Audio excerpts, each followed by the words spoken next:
자, 세 번째 문제로 제 2교시네요. 2교시인데 세 번째 문제 보시죠. 세 번째 문제는 C교사 얘기입니다. C교사. C교사가 무슨 얘기를 했는지 한번 슬쩍 살펴보겠어요. 자, B교사의 주장에 일리가 있다. 라는 거는 이제 앞으로는 까겠다 이런 얘기죠. 깎아내리겠다 이런 얘기입니다. 자, 그러나 우리 사회가 잘 돌아가려면 사회가 필요로 하는 자리에 적절한 사람이 배치되어야 하고 그 사람이 맡은 임무를 잘 수행해야 된다. 어디선가 들어본 얘기가 또 나왔어요. 자, 그래서 검사의 목적을 고려한다면 피드백이 없는 검사가 무조건 잘못된 검사인 것은 아니다. B교사 뭐라 그랬어요? 피드백이 없는 검사가 주류인데 그게 별로 안 좋다라고 얘기를 했는데 C교사는 뭐 피드백이 없으면 무조건 나쁘냐? 이런 얘기를 하는 거죠. 사실 C교사 얘기가 맞습니다. B교사 얘기도 맞는 측면이 있죠. 그런데 이제 C교사 얘기도 맞는 측면이 있는 거고요. 그래서 검사의 목적을 고려한다면 피드백이 없는 검사가 무조건 잘못된 것은 아니다. 이렇게 얘기를 합니다. 우리는 교사는 물론이거니와 아동 역시도 사회의 구성원이라는 점을 잊어서는 아니 된다. 물론 교육적 효과를 고려한다면 그런 검사만 해서는 안 되겠지만 그런 검사가 뭐예요? 여기서 그런 검사. 이게 바로 B교사가 얘기했던 피드백이 없는 검사, 고정적 검사가 되겠어요. 그런 검사만 해서는 아니 되겠지만 어떤 검사든 목적에 충실하기만 하다면 나쁜 검사라고는 얘기할 수 없다. 이렇게 얘기를 하는 거죠. 자, 그래서 여러분이 쓰셔야 되는 내용이 뭐냐면요. C교사의 발언을 고려해서 요게 조금 제가 봤을 때 이 문제가 제일 어려울 것 같아요. 자, 일단은 동그라미 3번을 지지하는 사회학적 관점. 이게 뭐예요? 사회가 필요로 하는 자리에 적절한 사람이 배치되어야 하고 그 사람이 맡은 임무를 잘 수행해야 된다는 얘기를 하는 사회학적 어떤 관점. 그게 뭔가요? 기능론이죠. 기능론. 펑셔널리즘입니다. 기능론을 이렇게 얘기를 하시면 되겠어요. 기능론을 쓰면 1점 아니면 0점 이렇게 되는 거죠. 그리고 4번에 검사의 목적이라고 했어요. 검사의 목적. 이거 제가 예전에 한 번 냈는데 한 번 더 내봤습니다. 검사의 목적이 뭔가 있어요. 근데 검사의 목적인데 이 검사가 어떤 검사예요? 여기 나오는 피드백이 없는 검사라고 생각을 하시면 되겠죠. 검사의 목적을 피드백이 없는 검사의 목적을 고려한다면 이게 뭐 나쁜 것만은 아니다라고 얘기를 하는 거죠. 그래서 일단 기능론부터 한번 보고 넘어갈까요? 기능론. 기능론은 어떤 관점인가요? 어떤 우리 사회가 유기체와 같은 구성을 가지고 있다 이런 식으로 얘기하죠. 사회의 각부가 유기적으로 서로 연결되어 있다라고 보는 것이 기능론 관점입니다. 그러니까 그 사회의 각부는 사회를 이루고 있는 각각의 어떤 부위 그러니까 사회 내부의 어떤 소규모 사회 이런 걸 얘기하는 거겠죠. 뭐 직업이라든가 뭐 학교, 병원 뭐 이런 거 여러 가지 있죠. 그래서 그 사회의 각 부는 서로 유기적으로 연결되어 있고 각 부에 어떤 질적인 어떤 우월한 지위가 있거나 뭐 열등한 지위가 있거나 이런 게 아니라 다 평등하다 이렇게 얘기를 하는 것이 기능론입니다. 왜냐면 사실 우리 사회에 어떤 필요한 인프라스트럭처라든가 이런 것들을 담당하시는 분들이 있어요. 그냥 그 시설물만 얘기를 할 수 있는 게 아니라 우리 사회가 잘 굴러가기 위해서 여러 고생하시는 분들 많이 있죠. 이번에 코로나 사태 때 그런 걸 굉장히 많이 느꼈죠, 여러분들. 의료진 분들 얼마나 고생 많이 하셨어요. 그런 분들이 만약에 없다고 생각을 해보세요. 우리 사회가 잘 굴러갈 수 있을까요? 특히나 이렇게 전염병이 막 창궐하고 이런 옛날 같았으면 역병이죠, 역병.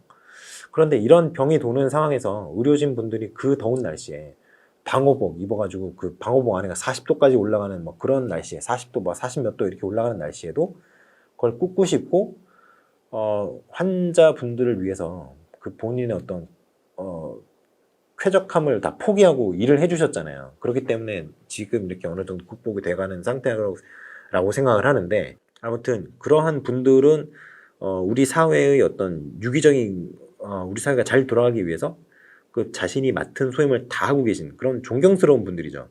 그런데 그런 분들만 있느냐? 그런 건 아니다라는 거죠. 예를 들어서 저같이 이제 학원에서 강의하는 사람도 나름대로 이러한 강의가 필요한 사람에게 강의 콘텐츠를 제공하면서 그 사람들이 이제 대학생이라는 신분에서 학생 신분에서 벗어나서 사회인으로서의 첫 발을 내딜 수 있는 어떤 자격을 갖추는데 좀 도움이 되는 그런 역할을 하는 사람이죠. 그러니까 모든 사람이 그 사회에서의 어떤 역할을 다 수행하고 있다면 잘 수행하고 있다면 그 사회는 건강한 사회다, 기능적인 사회다. 이렇게 얘기를 하는 것이 이제 기능론인의 어떤 기본적인 관점이라는 거예요. 자, 그래서 사회의 질서와 안정이 중요하다 이런 얘기를 합니다. 그리고 상호 의존적 네트워크에 의해서 연결되어 있고요. 그렇죠. 여러분과 저는 학원 강사랑 그 수업을 듣는 수강생들이지만 우리가 이제 어떻게든 연결이 되어 있잖아요. 여러분들이 저한테 의존하고 저도 여러분들한테 의존하는 게 약간 있고 그러한 식으로 서로 의존성이 있다는 거예요. 상호 의존적인 네트워크에 의해서 연결이 되어 있다. 이렇게 말씀을 드릴 수 있을 것 같아요. 그리고 아까 제가 얘기했던 거 사회 각부의 우열을 인정하지 않아요. 다 그 나름대로의 중요성이 있다는 거예요. 그리고 이제 기능상의 차이만을 인정한다. 그렇죠. 아까 제가 얘기했던 의료진 분들, 그리고 저 같은 학원 강사, 기능의 차이가 있죠. 그분들은 교육을 담당하는 분들은 아니잖아요. 교육도 물론 하십니다만, 모든 사람이 그런 교육을 담당하는 건 아니죠. 그 담당하는 그 직무를 맡으신 분이 극소수가 있는 거지. 손 씻으세요, 뭐 이런 거 하는 거. 그런 게 있는 거지. 뭐, 기능에 약간 차이가 있죠. 저는 강의를 주로 하는 사람이고, 그분들은 이제 의료 서비스를 제공하는 게 기본이 되는 사람들이고 그런 차이가 있는데 그런 차이만 있지 우열이 없다라고 얘기하는 거예요. 근데 제가 보기에는 돈 많으면 장땡이긴 해요. 그러니까 이제 서장훈 이런 사람들 막 인기 많죠. 돈이 많다고 막 소문이 나가지고. 근데 진짜로 3천억이 있는지 그건 잘 모르겠습니다. 뭐 그 정도는 없겠죠. 근데 아무튼 이거 별소리 별 개소리고요. 그건. 자, 그리고 이제 능력주의 사회를 가정한다라고 얘기를 합니다. 능력주의. 메리토크라시라고 얘기를 하는데 능력이 좋은 사람이 더 좋은 자리를 차지한다는 거예요. 남들이 더 선호하는 자리를 능력 있는 사람들이 쟁취한다는 거죠. 예를 들어서 우리 사회에서 누구나 다 내가 능력만 되면 무조건 하고 싶다라고 하는 지위가 청소부라고 얘기를 해봅시다. 청소부. 아침에 일찍 나오고 좀 고생이 많으시죠. 근데 청소부가 우리 사회에서 능력이 있는 사람들이라면 무조건 하고 싶어하는 직업이라고 해보세요. 그러면 거기에 우리나라 최고의 인재들이 다 몰리겠죠. 누구나 다 원하니까. 그런데 현실적으로는 그렇지는 않죠. 물론 이제 대학원 나온 사람들이 뭐 청소부 이렇게 임용 보는데 지원을 해가지고 공무원 시험 보는데 지원을 해가지고 석사, 박사 이런 사람 지원해가지고 몇 년 전에 신문에 대서특필도 한번 됐었죠. 그래서 공무원만 이렇게 뽑는 게 뭐 정상 사회냐 뭐 이런 얘기를 했었던 기억이 납니다. 그게 능력주의 사회예요. 그래서 업적주의 사회라고도 하는데 본인의 능력이 허용하는 만큼 어떤 다른 사람으로부터 가치를 인정받는 어떤 지위나 직업 이런 것들을 쟁취한다라는 거죠. 쟁취한다라고 하면 좀 약간 전투적이니까 그러한 지위라든가 그런 직업이라든가 이런 것들이 그렇게 능력 있는 사람들에게 이제 기회가 주어진다, 배분된다 이렇게 얘기를 하는 사회가 능력주의 사회 또는 업적주의 사회라는 겁니다. 자, 기능론은 대충 이러한 관점, 사회학적 관점이고요. 자, 여러분이 쓰셔야 되는 게 동그라미 4번의 검사 목적인데 이 검사가 무슨 검사라고요? 피드백이 없는 검사라 그랬잖아요. 그런데 기능론을 고려를 했을 때 사회학적 관점 중에서 기능론을 고려했을 때 이 피드백이 없는 검사는 어떤 목적에서 이루어지나요? 바로 선발과 배치라는 그러한 행정적인 목적을 달성하기 위해서 이러한 검사가 주어집니다. 왜 선발과 검사가 목적인 검사는 피드백이 없나요? 일단 뭐 교수 학습 이론 이런 거에 관심이 없어요. 그런 검사는. 왜냐면요. 그 자리에 어울리는 사람을 뽑기 위해서 그냥 시험을 주는 거예요. 예를 들어서 여러분 9급 공무원 시험 문제 보신 적 있나요? 9급 공무원 시험 문제, 영어 문제 한번 보시죠. 영어 문제는 외국에서 오래 살다 온 분들도 못 풉니다. 왜냐면 기괴하거든요. 그 단어도 굉장히 이상한 단어, 뭐 사전 끄트머리 저기 뭐 셰익스피어 뭐 고전 어디 끄트머리에 나오는 단어 이런 거 물어보죠. 그런데 그런 단어를 평소에 쓰나요? 안 쓰죠. 그러니까 그런 단어를 물어보는 이유가 그 단어가 정말 9급 공무원 생활하는 데 필요해서가 아니고요. 일단은 9급 공무원의 자격을 갖춘 사람을 선발하기 위해서 점수만 잘 내면 되기 때문에 어떤 교육적인 그러한 효과라든가 이런 건 전혀 고려하지 않고 그냥 1등부터 꼴등까지 상대적인 서열만 내면 되기 때문에 그런 문제를 내는 겁니다. 그 문제 출제하시는 분들이 괜히 그런 문제를 내는 게 아니에요. 선발과 배치만이 그 검사의 목적이기 때문에 피드백을 줄 필요가 없기 때문에 그런 문제를 내는 거예요. 뭐 그래놓고는 이제 뭐 강사들은 욕을 하죠. 욕을 할 수밖에 없는데 좀 너무 구급 공무원 시험이 그렇게 어려운 시험이어서는 아니 되는 시험인데, 왜냐면 이제 자격 조건 자체가 고졸부터 시험을 볼 수 있잖아요. 그런데 뭐 대학교 4년을 졸업을 해도 쉽지 않은 시험이니 그게 좀 말이 안 되는 게 아니냐 이런 비판을 하게 되는 거죠. 자, 그래서 검사의 목적 여기에 이제 나오는데요. 그게 바로 여기 행정적 기능이라는 겁니다. 지금 얘기한 게 이게 행정적 기능이 이제 피드백이 없는 검사의 목적이라고 생각하시면 되겠어요. 그러면 요거는 왜 써놓으셨죠? 교수적 기능과 상담적 기능? 이거는 구색을 맞추려고 써놨어요. 왜냐하면 검사의 목적이라는 게 크게 이제 세 가지로 나뉘어요. 검사의 목적은 검사의 기능, 그 평가의 기능과 굉장히 밀접합니다. 기능이 그 목적과 거의 1대1로 매치가 돼요. 거의가 아니라 100% 일치가 매치가 되죠. 자, 그래서 평가에는 크게 세 가지 기능이 있어요. 뭐냐면 교수적 기능이 있고요. 요거를 형성적 기능이라고도 합니다. 형성적 기능이라고도 하고요. 행정적 기능. 행정적 기능이 뭐냐면 지금 같은 선발과 배치를 말해요. 아시겠죠? 그리고 상담적 기능이 있습니다. 상담적 기능 같은 경우에는 대안적 평가에서 많이 가지고 있어요. 예를 들어서 수행평가, 포트폴리오법 이런 것들은 상담적 기능을 가지고 있죠. 왜 그런가요? 수검자랑 검사자랑 대면 접촉이 늘어나기 때문에 그래요. 접촉 시간이 늘어나면 늘어날수록 상담적 기능이 강해진다라고 보시는 게 일반적입니다. 아시겠죠? 자, 그러면 평가의 기능을 하나하나 살펴보죠. 행정적 기능은 얘기를 했는데 뭐 일단 쭉 살펴봅시다. 자, 교수적 기능은 뭔가요? 평가로 인해서 학습의 유도라든가 이해 점검이라든가 잘못된 인지 구조의 수정 등을 포함하는 학습의 촉진 기능을 하는 그 평가의 기능이 바로 교수적 기능이에요. 자, 그러면 방금 전에 얘기를 했는데요. 이 행정적 기능이라는 게 있죠. 행정적 기능. 행정적 기능은 말 그대로 배치와 선발과 배치가 목적입니다. 그러니까 상대 서열화에 관심이 있어요. 상대 서열화. 교사나 학교에 대한 평가라든가 그 점수 내서 A급이니 B급이니 이런 얘기를 하죠. A급지니 B급지니. 그러니까 그것들도 다 평가에 의한 어떤 레이블링입니다. 그리고 그에 대한 보상과 책임을 부여하는 게 이제 행정적 목적이에요. 자, 그럼 상담적 기능이에요. 상담적 기능은 제가 방금 전에 말씀드렸죠. 대면 접촉이 늘어나면 늘어날수록 시간이 늘어나는 것도 괜찮고요. 횟수가 늘어나는 것도 괜찮아요. 아무튼 대면 접촉의 기회가 늘어나면 늘어날수록 상담적 기능이 강력해진다라고 보시면 돼요.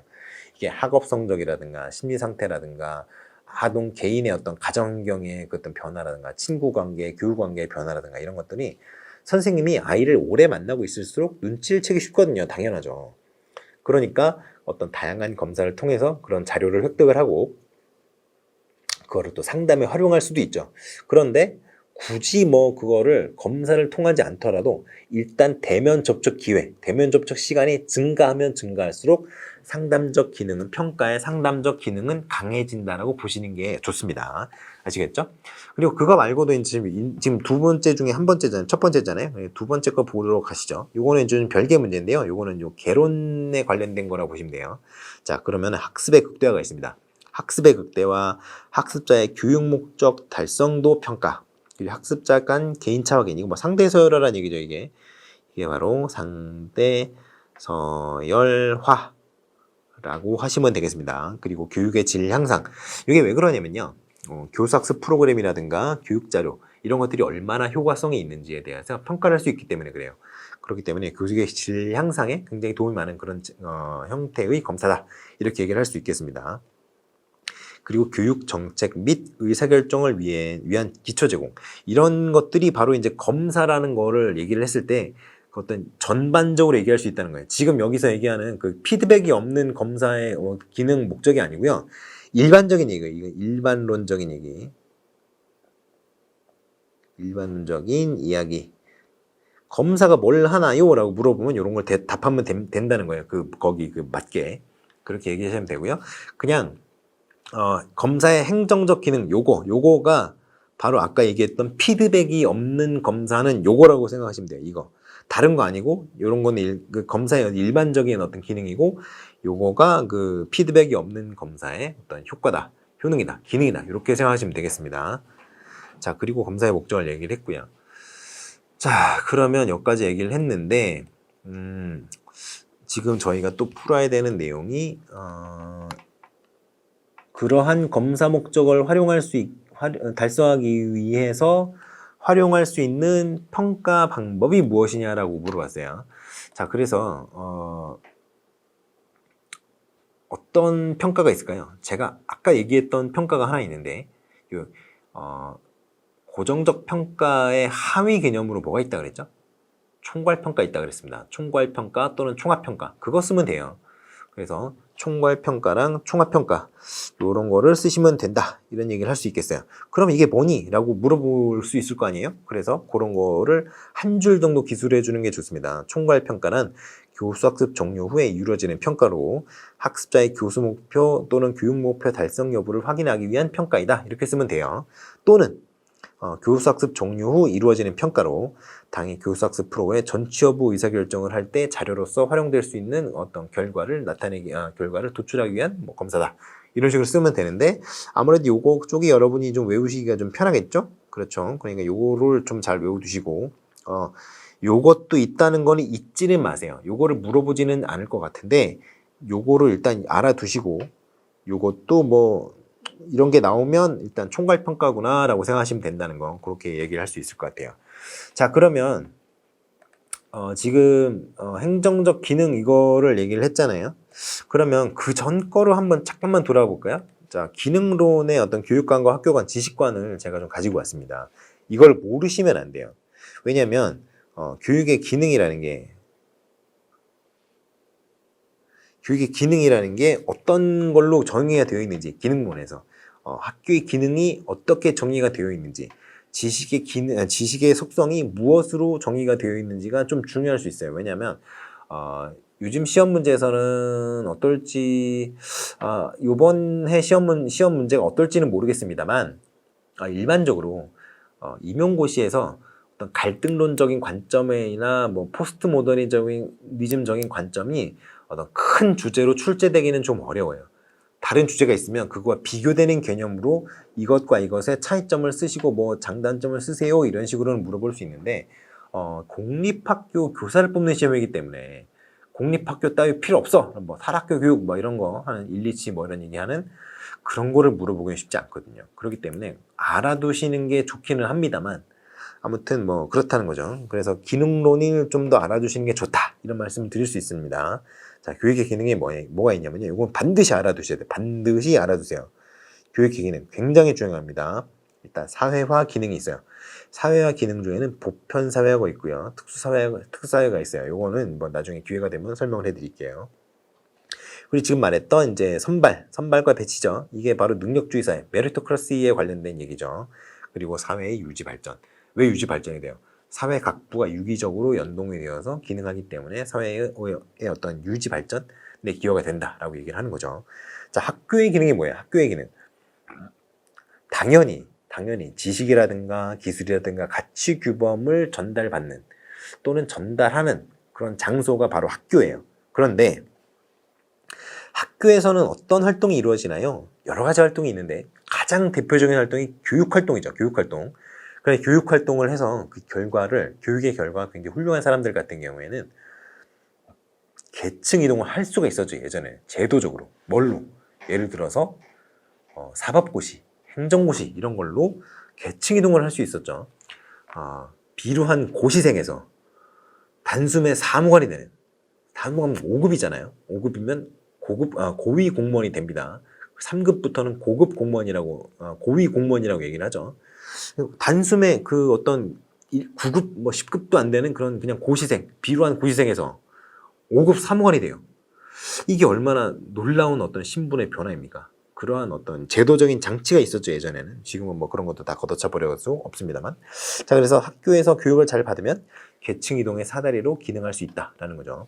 공부를 진짜 너무 천재적으로 잘하면 자금을 많이 받을 수 있어요. 이공계 같은 경우에는. 그러면 이제 대학교나 연구기관이나 이런 데서 스카우트 돼가고요. 그런 거죠. 그러한 어떤 계층 이동의 사다리가 아직까지도 남아있다. 이런 얘기를 말씀을 드릴 수 있을 것 같고요. 자, 기능론에서 얘기하는 지식이라는 게 뭘까요? 우리가 지식이라고 얘기하는 거.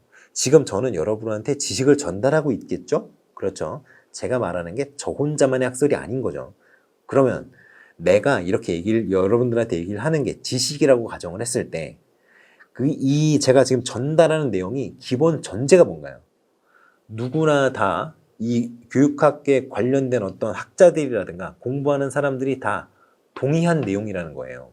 사회적인 합의가 전제가 되어 있는 지식이 바로 제가 지금 전달해 드리는 지식이라고 얘기할 수 있는 그 부분이라는 거죠. 지식이라고 하면은 사회 구성원이 보편적으로 합의했다라는 거죠. 일단 이게 전제가 되어야 된다는 거예요. 전제. 그래서 보편적 합의는 좋아. 우리가 지식이라고 부를 수 있는 게 있어. 덧셈이라는 게 뭐고, 뺄셈이라는 게 뭐고, 곱셈, 나눗셈이 뭔지 우리가 지식으로 정리를 했어요. 그러면 지식으로 정리를 했으면 그걸 어떻게 해야 돼요? 가만 놔둬요? 전달해야겠죠. 다른 사람에게. 그래서 어떻게 교육 내용을 효과적으로, 효율적으로 전달할 수 있을까에 관심을 가질 수밖에 없습니다. 기능론은. 그래서 지식의 속성은 이거다. 이런 거 정도는 여러분이 좀 알아두시고 넘어가시는 게 좋을 것 같아요. 요거는 좀 외우십시오. 요건 외우셔야 돼요. 자, 그래서 총괄평가와 총합평가 이런 얘기를 했는데요. 총괄평가의 어떤 특징을 좀 봅시다. 총괄평가. 그래서 요거는 뭐냐면 학습자의 성적도 결정할 수 있고요. 총합평가를 통해서. 그리고 그 총괄평가의 어떤 결과물이 성적이죠. 결과물이. 그거를 통해서 미래 학습에 대한 예견도 가능합니다. 이게 왜 그래요? 이게 왜 그럴까요? 미래 학습에 대한 예견? 총합평가 피드백이 없다며요. 근데 왜 미래 학습에 대한 예견을 해요? 그게 바로 학습에는 선수학습이라는 개념이 필요하기 때문에 그래요. 예를 들어 제가 맨날 얘기하는 것 중에 곱하기 배우려면 더하기 알아야 된다고 그러잖아요. 그러면 더하기 개념을 아는지 모르는지가 이 곱하기 개념의 이해에 굉장히 중요한 역할을 한다는 거잖아요. 그러니까 더하기를 잘 못해요. 어떤 친구가. 그러면 앞으로 곱하기를 잘할까요? 못하겠죠. 왜냐하면 선수학습 요소를 다 갖추지 못했잖아요. 그러니까 이 더하기에 대한 평가를 했다고 하더라도 그 더하기에 대한 어떤 형성적 피드백이 그 수검자에게 주어지지 않았더라도 우리가 평가 결과만 가지고 전문가 입장에서 그걸 활용해서 미래 학습에 대한 예언에는 활용할 수 있다는 거죠. 아시겠죠? 그래서 이게 피드백을 안 준다며 이거랑 형평하는 거 아니야? 라고 생각하시면 안 됩니다. 이거는 서로 별개의 얘기예요. 아시겠죠? 자, 그리고 학습자의 자격 인정 여부. 운전면허죠. 운전면허라든가 그런 것들, 자격 인정 여부와 관련이 되죠. 기술사, 기능사 이런 것들도 대체로 보면은 상대평가가 아니라 절대평가인 경우가 되게 많아요. 그런 것 같습니다. 그래서 이것도 교사학습 프로그램 개선의 자료로 활용 가능하다. 이거 제가 아까 얘기했죠. 집단 간 학업 성취 결과를 비교 가능하다. 당연하죠. 왜냐면 총괄평가니까 어떤 기준만 서로 통일이 되어 있다면 A 학교의 총괄평가랑 B 학교의 총괄평가랑 시험 문제가 똑같고 채점하는 어떤 루브릭이 똑같다고 해보세요. 그러면 A 학교의 학생들의 평균 성적과 B 학교의 학생의 평균 성적이라든가 이런 거 비교할 수 있어요? 없어요? 할 수 있죠. 왜냐하면 루브릭이 다르고 평가 도구가 다르면 그렇게 할 수가 없어요. 근데 만약에 공유를 한다고 해보세요. 그러면 당연히 학업 성취 결과를 비교할 수 있는 가능성이 있습니다. 그리고 심지어 이렇게 좀 무식한 방법이 아니더라도 통계적으로 처리해서 이걸 비교할 수 있는 방법도 있어요. 그거는 이제 여러분의 시험 범위와는 좀 관계가 없는 그런 내용이기 때문에 생략을 하겠습니다. 자, 그리고 또 이런 특징도 있습니다. 표준화 검사 도구를 활용한다. 이런 얘기 했어요. 표준화 검사 도구가 뭐예요? 루브릭이 이미 사전에 결정이 되어 있는 검사가 표준화 검사 도구입니다. 거기다가 이 표준화 검사 도구 같은 경우에는 뭐냐면요. 통계 처리가 가능하다라는 거랑 동의어라고 생각하시면 됩니다. 표준화 검사 도구를 활용했다? 그러면 대체로 아마 선다형 객관식 문제를 풀었을 거예요. 수검자들이. 그거에 대한 통계 처리는 너무나 쉽죠. 그렇기 때문에 표준화 검사 도구를 활용하는 것이 이제 총괄평가의 특징이다. 그리고 이제 검사 도구를 제작하는 평가의 주체는 평가 전문가가 되고요. 난이도는 두 가지로 나뉩니다. 그러니까 절대평가일 때 같은 경우에는 다양한 난이도로. 왜냐하면 상대 서열화에 관심이 많기 때문에 어려운 거는 아이들이 많이 틀려야 좋아요. 어려운 거는 공부 진짜 잘하는 애들만 맞는 게 좋아요. 이런 경우에는. 그런데 준거지향 평가를 활용해서도 이 총괄평가를 할 수 있습니다. 할 수 없는 건 아니에요. 할 수 있는데 그럴 경우에는 준거점 수준에서 어떤 패스 페일이 나뉜다는 거예요. 예를 들어서 이제 한 반에 30명인데 26명이 다 90점 맞았어요. 그런데 이제 5명, 4명 이렇게 남았잖아요. 그 중에 80점 이상이면 합격 이렇게 한 사람이 2사람이 됐어요. 그러면 총 몇 명이 합격이에요? 28명이 합격이고 4명 중에 2명 남았잖아요. 그냥 이런 식으로 먼저 뭐 패스 페일의 어떤 기준을 정하고 평가를 한다면 그냥 준거지향 평가로 활용할 수도 있다. 준거지향 평가 도구를 활용할 수도 있다라는 얘기를 하는 겁니다. 그래서 준규준지향 평가, 준거지향 평가 둘 다 활용이 가능하다 이런 얘기를 했었고요. 그러면 5에서 언급된 교육적 효과를 설명하는 개념이라고 그랬죠. 교육적 효과를 고려한다면 그런 검사만 해서는 아니 되겠지만 그런 검사가 뭐다? 피드백이 없는 검사다. 피드백이 없는 검사만 해서는 아니 되는 이유를 우리가 뭐에서 얘기를 했나요? 방금 전에 얘기를 했었죠. 피드백이 없으니까 형성적 기능을 할 수 없어요. 그러면 교육적 효과가 높다 낮다. 애초에 이런 피드백이 없는 고정적 검사 같은 경우에는 교수학습 이론을 어떤 수업 장면에 적용하는데 관심이 없습니다. 왜냐하면 1등부터 꼴등까지 순위만 매길 수 있으면 장땡이기 때문이에요. 그러면 교육적인 효과가 높겠어요? 낮겠어요? 낮겠죠. 그리고 심지어 악화될 수도 있습니다. 그게 바로 이 환류 효과라는 거예요. 제가 7, 8월 시험 문제에 냈었죠, 한번. 자, 환류 효과라는 게 있는데, 물론 이제, 내용은 다릅니다만, 아무튼 환류 효과의 정의를 하실 수 있어야 돼요. 정의가 뭔지를 좀 생각을 해봅시다. 환류 효과는 평가가 교육과정 설계와 운영, 학습 과정에 영향을 주는 현상이다라는 게 환류 효과의 어떤 정의고요. 이게 두 가지로 나뉩니다. 파지티브 워시백 이펙트가 있고요. 네거티브 워시백 이펙트가 있어요. 파지티브는 긍정적인 거잖아요. 이건 부정적이고 긍정, 부정 이렇게 두 개 나뉠 수 있는데 그럼 긍정적 환류 효과도 있었네요? 몰랐습니다 라고 얘기할 수 없잖아요. 문제가 나오면. 그렇잖아요. 선생님 잘못했습니다. 다음부터는 이렇게 안 쓸게요. 뭐 시험이 장난도 아니고 그렇게 쓸 수 없죠. 그럼 어떻게 얘기를 해야 되느냐? 환류 효과라고 하면 보통 부정적인 거에 초점을 많이 맞추게 됩니다. 왜냐하면 잘 돌아가고 있는 거는 글과 부서를 만들지 않고 싶어 하는 것이 이제 교육자 집단이기 때문이에요. 그래서 영재 교육보다는 학습 부진화 교육에 더 관심이 많고요. 그건 우리 공교육의 어떤 이념 때문이기도 하지만 아무튼 잘 하고 있는 애들을 굳이 뭐 더 이렇게 막 할 필요는 없다 이런 거죠. 자, 그럼 긍정적인 워시백 이펙트가 무엇이냐? 한마디로 말하면 평가가 교육과정 설계와 운영 학습을 촉진하는 현상, 이게 촉진이고요. 그러면 부정은 뭐겠어요? 이건 방해하는 현상이겠죠. 그래서 포지티브 워시백 이펙트는 평가가 이런 교육과정 설계와 운영 학습을 촉진하는 현상이다. 그럼 부정적인 워시백 이펙트는 뭐냐? 평가가 교육과정 설계와 운영 학습 과정을 방해하는 현상이다. 이런 식으로 쓰시면 되겠습니다. 아시겠죠? 자, 그래서 교수 학습 과정에서 이 환류 효과가 어떻게 나타나느냐 하면 학습자와 교사의 선택으로 나타납니다. 이게 뭐냐면요. 선생님 같은 경우에는 시험에 나오는 것만 가르치게 되는 이런 게 이제 부정적 환류 효과가 실제 교육 현장에서 나타나는 게 이제 이런 현상으로 나타난다는 거예요. 실제 시험에 나오는 것만 가르치는 거 이게 이제 부정적 환류 효과가 선생님 측면에서 나타나는 경우고요. 학생 측면에서 나타나는 경우가 어떻게 되냐면 선생님이 그 시험에 나온다고 찍어준 내용 있잖아요. 그것만 이제 공부를 하는 거예요. 그게 이제 부정적 환류 효과가 학생 측면에서 나타나는 경우입니다.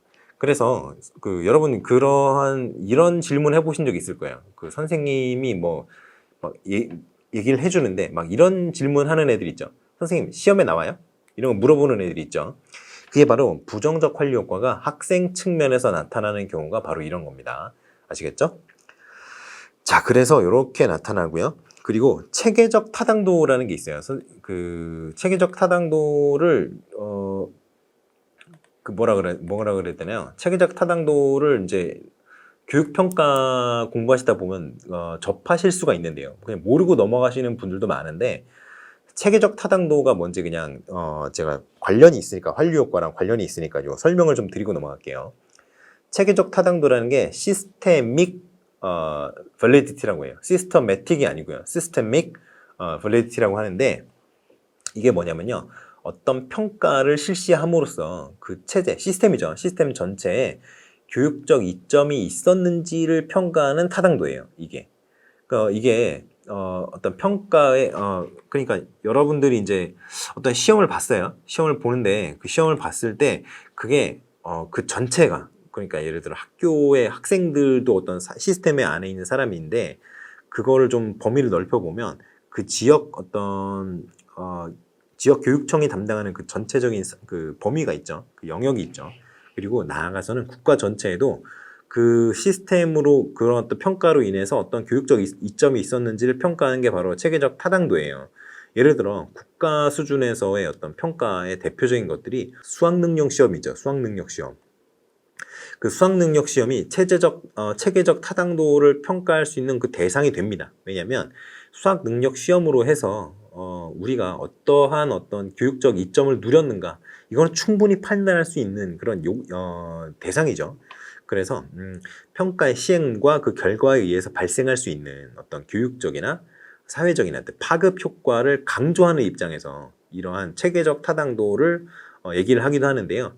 그런 경우에는 이제 결과 타당도라고도 얘기를 합니다. 네, 결과 타당도가 체계적 타당도랑 거의 비슷한 개념이라고 보시면 돼요. 아시겠죠? 예를 들어서 어떤 학교에서 수행평가를 했다고 해봅시다. 수행평가. 그러면 수행평가가 퍼포먼스 테스트잖아요. 퍼포먼스 테스트. 수행평가가 어떻게 하는 거예요?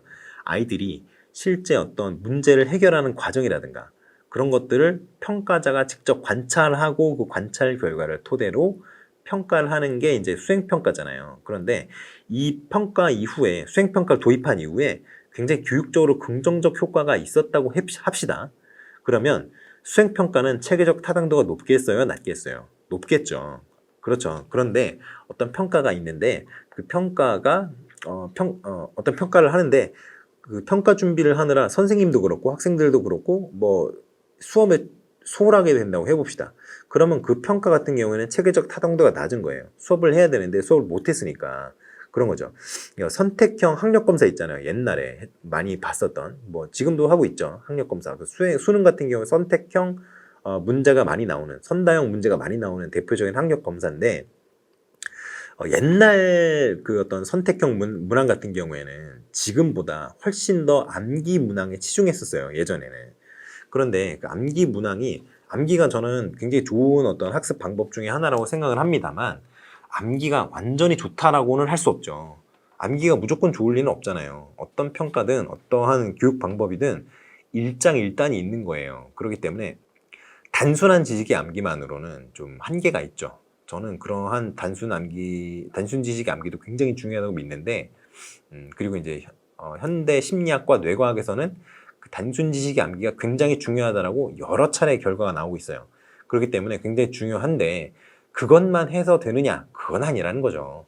중요하나 그거 말고 고차원적 사고 능력을 신장시키기 위한 여러 가지 훈련도 필요하다라는 게 이제 그러한 어떤 뇌과학자들의 공통적인 의견입니다. 그래서 그런 단순 암기하는 데만 치중을 해가지고 교육적인 어떤 효과가 좀 줄어드는 효과가 있을 수 있어요. 왜냐? 고차원 그런 단순 암기를 한 그런 지식들 있잖아요. 그런 지식을 어떻게 서로 이렇게 엮어서 고등 지식을 이해하는데 사용할 것인가, 고등 지식을 만들어내는데 사용할 것인가에 대한 훈련도 반드시 필요한데 그런 건 없이 그냥 지식만 암기하면 의미가 없잖아요. 그러니까 이런 그 고차원적 사고 능력 신장을 단순 암기 문제가 방해하는 경우 그런 거는 이제 체계적 타당도가 낮은 거라고 할 수 있겠죠. 아시겠죠? 그러니까 이게 평가 도구뿐만이 아니라 평가의 시행 방법이라든가 아니면 평가의 어떤 평가로 인한 어떤 여러 가지 요인들이 그 미치는 파급 효과 이런 것까지 이제 체계적 타당도에서는 평가를 하게 됩니다. 아시겠죠? 그래서 환류 효과의 강도를 나타내는 지표로 체계적 타당도라는 게 쓰인다. 체계적 타당도가 뭐랑 같은 말이다? 결과 타당도랑 같다. 아시겠죠? 물음표가 아니고 느낌표입니다. 결과 타당도랑 같다. 이렇게 생각하시면 되겠어요. 아시겠죠? 자, 그렇게 해서 3번 문제가 끝났고요. 4번 문제를 보러 가시죠. 4번 문제. 이제 얼마 안 남았습니다. 조금만 더 힘을 내시죠. 4번 문제는 로버트 가네의 학습 조건 모형의 수업 사태에서 D교사가 언급한 6이 강조되는 이유. 자, 그럼 6이 뭘까요? 6을 보러 갑시다. 쭉 뭐 얘기가 나오는데요. 이 D교사도 역시 뭐 ABC 교사와 뭐 비슷한 얘기를 하죠. 어떤 얘기를 하나요? 아동 중심의 교육을 하기 위해서 어떤 걸 해야 된다라는 걸 하는데요. 특히 D교사가 중시한 거는 선수학습 요소가 결여된 경우에 대부분 학습 실패를 경험하게 되고 그런 학습 실패가 반복된 경우, 그런 경우에는 부정적 자아 개념을 형성하게 되며 부정적 자아 개념이 형성된 경우 학습 동기가 낮아진다라는 얘기를 하고 있어요. 그래서 그러한 여러 가지 부정적인 어떤 시퀀스들을 좀 해결하기 위해서는 가장 필요한 게 뭐다? D교사 같은 경우에는 선수학습 요소를 보충해주기 위해서 개별 아동에게 적합한 교육 과정을 개발해서 제공하는 게 중요하다라고 얘기를 하고 있어요. 그거를 어떻게 제공을 해야 된다? 계열화해서 제공해야 된다라는 거예요. 일단은 아동들의 수준이 여러 가지 있을 수 있잖아요. 그러니까 그 수준에 맞춰서 계열화된 그 수업자를 줘야 된다는 거죠. 그래서 이 개별화 수업에 조금 더 치중한 그런 얘기를 하고 있습니다. 자, 그런 개별화 수업 얘기를 했는데요. 개별화 수업을 좀 얘기를 하기 전에 일단 간의 얘기를 먼저 해야겠어요. 간의 학습 조건 모형 같은 경우에는 제가 여러분들께 학습 자료를 추가적으로 드린 게 있습니다. 보시면 간의 학습 조건 모형 이렇게 돼 있죠. 자, 그래 학습 전제의 그거를 이제 전반적인 얘기는 그 프린트를 좀 보시고요. 오늘은 좀 시간상 다 보지는 못하고 필요한 부분만 좀 보도록 하겠습니다.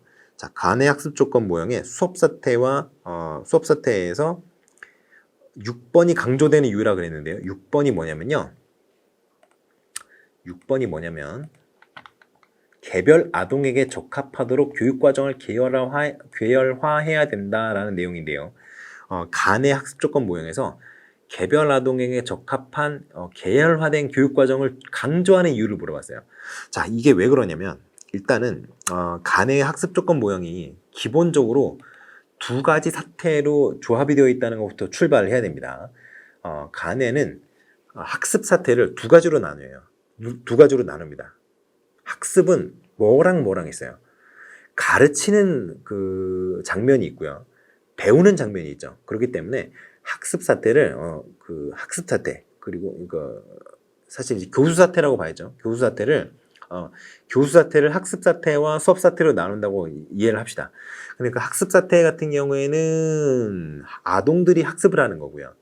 수업 사태 같은 경우에는 선생님이 가르치는 거고요. 가르치는 장면과 배우는 장면이 합쳐져서 교수를 이룬다라고 얘기를 합니다. 그래서 수업 사태가 주어지면 학습 사태가 수업 사태에 뒤따라서 나온다고 얘기를 해요. 그래서 선생님이 주의를 집중시키면 아동들이 주의를 집중을 하게 되고요. 그리고 학습 목표를 제시를 하게 되면 아동들이 학습 목표를 보고 저걸 공부해야 되겠구나라고 동기화가 되고요.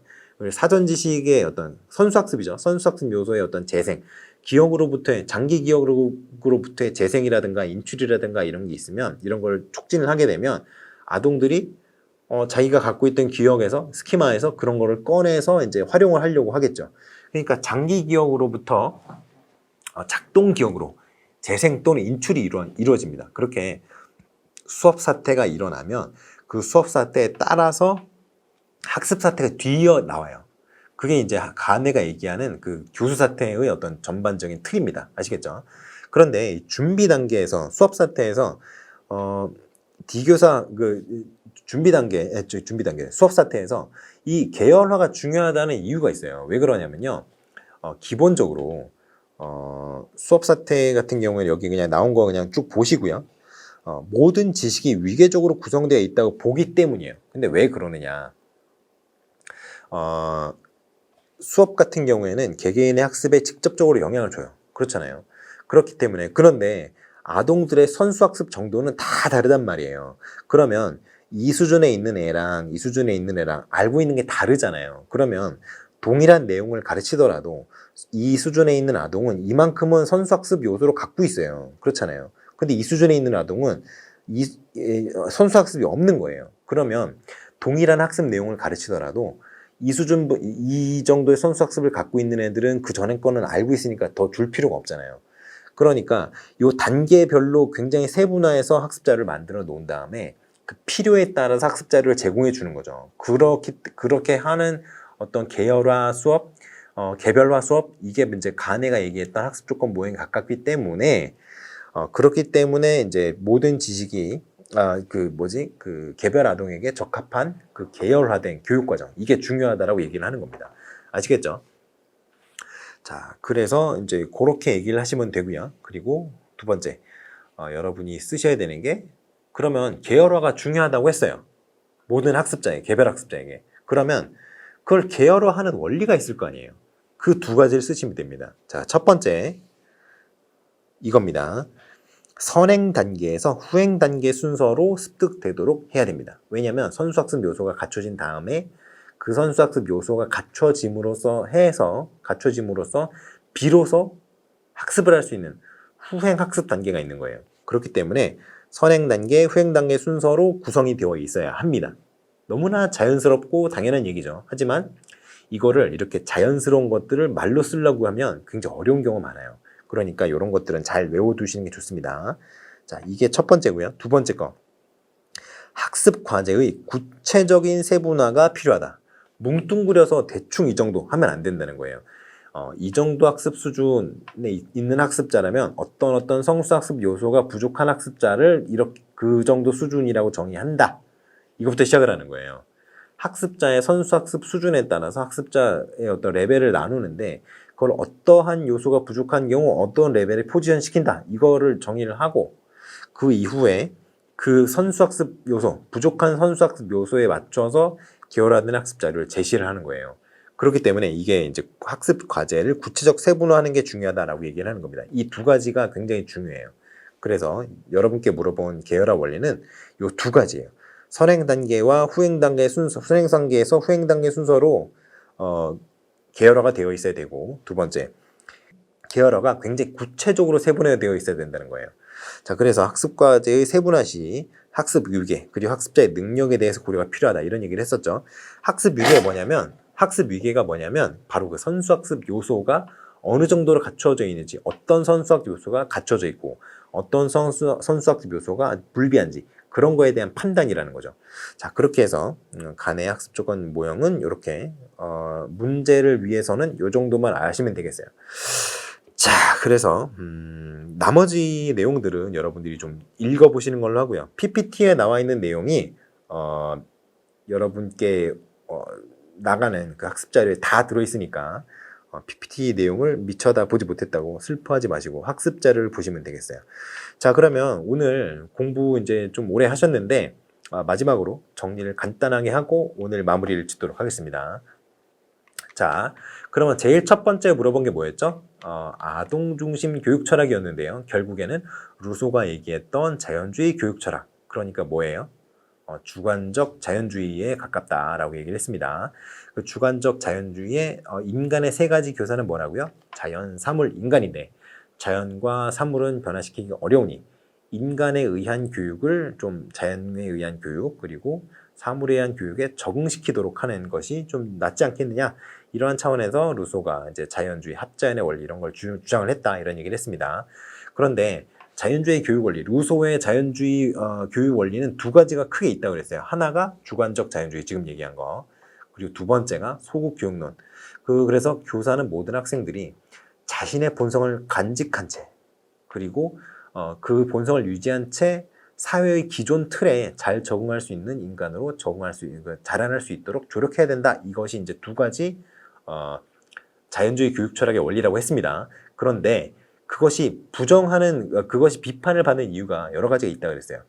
그런 것들이 있는데 그 중에 좀 여러분들이 좀 주목하셔야 되는 것 중에 하나가 교사의 역할을 비유적으로 정원사라고 묘사를 하는데, 그렇게 되면 정원사 같은 경우에는 정해진 어떤 틀에서 벗어나는 이레귤러들을 다 전정가위 이런 걸 다 쳐내잖아요. 과연 그렇다면 그게 진정으로 소극적인 교육일 수 있겠느냐라는 어떤 근원적인 부분에 대한 비판이 존재한다는 거. 그리고 그 외에 여성 교육이라든가 이런 게 현대의 관점과 잘 안 맞는다, 이런 얘기도 할 수 있고요. 그리고 이제 뭐 지식교육과 도덕교육의 시점이 너무 늦는다. 뭐 이런 얘기도 있고요. 여러 가지 있죠.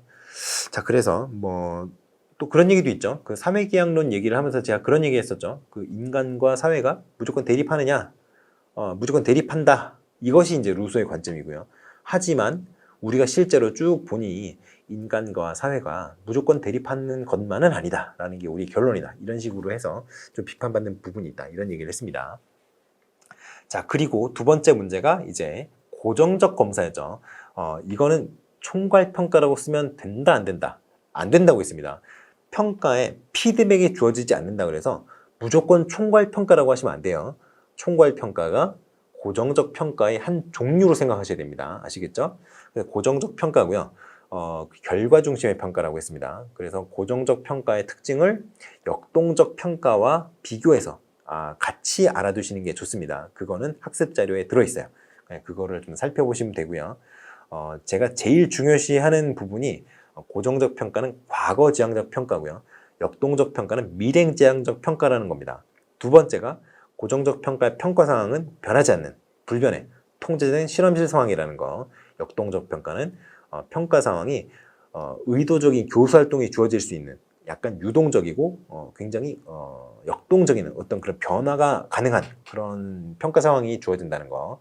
그거 좀 중요하다고 했습니다. 그리고 비고치키 이론에 근거를 한다면 고정적 평가는 미래에 대한 교류가 없잖아요. 그러니까 비고치키 입장에서는 어때요? 실제적 발달 수준과 잠재적 발달 수준 사이에 저는 프록시멀 디벨롭먼트 그 사이에서 조금 더 뛰어난 학습자와 동료 학습자와 교류를 할 때, 아니면 뭐 동료 학습자가 아니더라도 선생님과 그 안에서 커뮤니케이션이 이루어질 때, 그 커뮤니케이션이 이루어짐으로 해서 실제적 발달 수준을 뛰어넘는, 혼자서는 도달할 수 없는 잠재적 발달 수준까지 발달할 수 있다는 게 비고치키 의견인데, 그거를 고정적 평가에서는 전혀 고려하지 않고 있기 때문에 그런 점에서 좀 비판할 거리가 있다. 이런 얘기를 했습니다. 그것도 자세한 내용은 핸드아웃에 있어요. 자, 그거를 좀 보시면 되겠고요. 거기에 제가 객관주의랑 구성주의도 좀 이제 비교한 표를 실어놨고요. 그거는 여러분이 좀 잘 보셔야 됩니다. 보시면 맨 마지막에 그 수업 평가 형태라는 그 큰 항목이 있죠. 맨 왼쪽 컬럼에 보시면. 그리고 그 위에 교수 설계 부분 있죠. 그 교수 설계 부분과 수업 평가 형태, 이 부분은 여러분이 좀 잘 알아두시는 게 좋을 것 같아요. 그 위에 거는 뭐 알아두면 좋은데, 그거를 출제를 하느니 사실은 저는 요 교수 설계 이 부분이랑 수업 평가 형태 이 부분이 좀 출제될 가능성이 높지 않겠느냐 이렇게 생각을 하고 있습니다. 위에도 뭐 중요하죠 사실. 그런데 요즘에는 요 아래쪽 평가 쪽과 이제 교수 학습 교육과정 이 부분이 좀 중요하기 때문에 교수 설계와 수업 평가 형태와 관련돼서 이 아래쪽 부분을 조금 더 알아두시는 게 좋을 것 같다 이런 생각을 합니다. 객관주의랑 구성주의 비교했을 때. 자, 그리고 세 번째 기능론 얘기했습니다. 오랜만에 교육사회학의 기능론 얘기를 했어요. 기능론은 어때요? 사회가 유기체와 같이 여러 가지 사회 각 부가 유기적으로 연결되어 있고, 각 부는 서로 질적인 차이는 없고 기능적인 차이만 있고, 뭐 이런 얘기를 하는 그런 아름다운 사회를 뭐 만들어 나가요, 뭐 이런 얘기를 하는 그런 관점이라고 얘기를 했습니다. 그렇죠. 그런데 그러한 기능론에서 검사를 얘기를 할 때 검사의 기능이 뭐다? 선발과 배치다. 결국엔 기능론에서 얘기하는 검사의 어떤 기능은 행정적 기능에 조금 더 치중해 돼 있다. 이런 얘기를 했습니다. 그런데 그거와 이제 별개로 그냥 검사의 목적이라고 얘기를 하면 크게 세 가지가 있다고 얘기를 했어요. 뭐 있다고 그랬죠? 교수적 기능이 있고요. 그리고 지금 방금 얘기했던 기능론에서 중요시하는 검사의 기능이 행정적 기능이라는 게 있고, 그리고 이건 심리상담 이론에서 중요시하는 건데 평가에 상담적 기능이 있다고 그랬어요. 근데 뭐 다 좋은데 상담적 기능이 뭐냐? 상담적 기능은 어떤 때 올라간다고요? 학습자와 평가자가 대면 접촉의 기회 또는 시간이 늘어나면 늘어날수록 상담적 기능이 강해진다. 이런 얘기를 했습니다. 아시겠죠?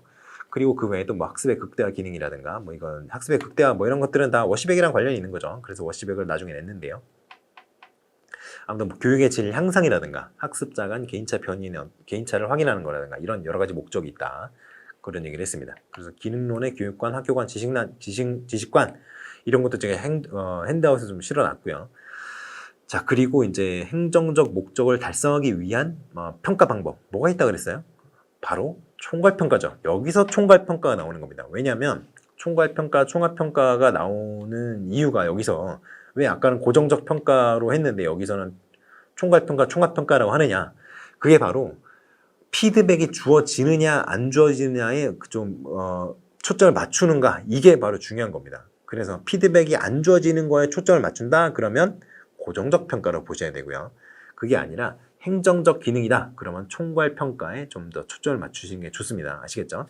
거의 두 개가 비슷한데 약간 그런 차이가 있다는 거. 그리고 개념적으로 총괄평가는 고정적 평가의 하위 분류로 들어가는 게 맞습니다. 아시겠죠? 자, 그리고 근데 하위 분류인데 완전히 또 그런 건 아니에요. 왜냐하면 총괄평가도 고정적 평가만 하는 게 아니에요, 사실은. 그렇기 때문에 요즘에는 좀 대안적 평가도 이제 어떤 총괄평가에 어떤 편입이 되는 그런 분위기가 있죠. 그렇기 때문에 완전히 겹치는 거 아니고요. 이 많은 부분이 총괄평가가 그 고정적 평가에 굉장히 많은 포션을 차지하고 있는 건 사실이나 100% 포함되는 것도 아니다. 그러니까 이제 교집합이 있다 이렇게 생각하시면 되겠습니다. 자, 그리고 또 맨 마지막에 간의 학습 조건 모형이 있었는데요. 학습 조건 모형을 제가 프린트로 또 드렸다 그랬죠. 뭐 기능론도 드렸고요. 자연주의 교육 철학도 드렸습니다. 간의 학습 조건 모형도 여러분께 추가 프린트로 드렸어요. 자, 그거를 좀 잘 살펴보시고요. 학습 과제를 계열화하는 게 굉장히 중요하다고 주장을 하는데 이유가 뭐냐? 선수학습 요소가 각 학습자마다 다 달라요. 가지고 있는 게. 그렇기 때문에 학습 과제를 굉장히 체계적으로 계열화해서 제공하는 게 중요하다고 여기기 때문에 어떤 계열화된 학습 자료가 중요하다고 생각하는 거예요. 자, 두 번째, 계열화 원리가 두 가지가 있다고 그랬습니다. 하나는 뭐예요?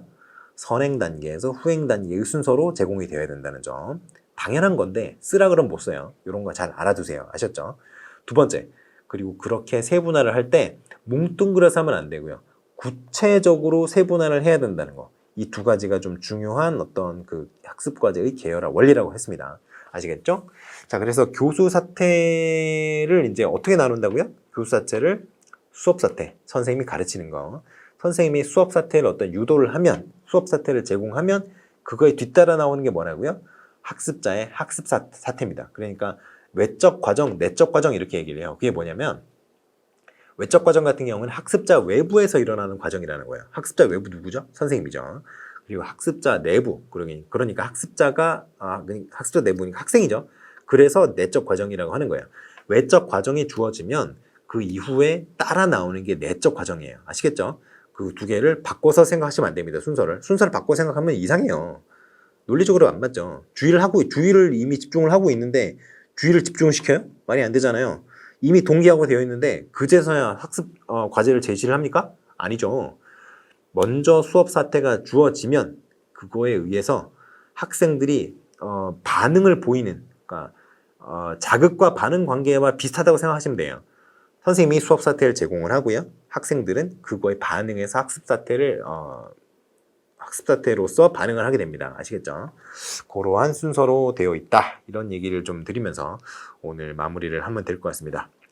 자, 수고 많으셨고요. 이제 7회 문제에 대한 해설로 찾아보도록 하겠습니다. 수고 많이 하셨고요. 다음에 또 뵐게요. 감사합니다.